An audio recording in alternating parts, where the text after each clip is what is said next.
ফেরি আছে, ফেরিটা পারে খুলনা, বুঝছো? হ্যাঁ, খুলনা দিয়ে বাগের আসলে গাড়ি বাইরে খানজান ঘুরবো, খানজান ঘুরে আর পরে ডাইরেক্ট মনে করে দিয়েছে না সুন্দরবন যাওয়া যাবো, ঠিক আছে, কিন্তু বরিশাল তো যাই যেত না, ওই যে যেটা কিছু না কুয়াকাটা হ্যান্ডন যায় লঞ্চ ছাড়ে, ঠিক আছে, লঞ্চে যাওয়া যেত, আবার ই ছাড়ে এই স্কুল বোর্ড ছাড়ে,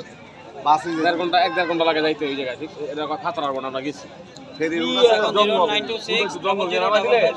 জঙ্গল বড় জায়গা সুন্দর, এই জায়গা তো কারণ নাই যাও যাও সুন্দরবন গেলে যাও রাত দিন 24 ঘন্টা নৌকা আছে এরকম রুম সহকারে লয়ে নিলে এটার ভিতরে বসে ভাইয়া আপনাদের কি কি লাগবে বলেন না অর্ডার দিছি ভাই দিছেন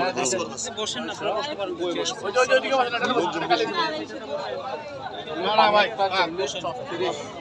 বসতে পারেন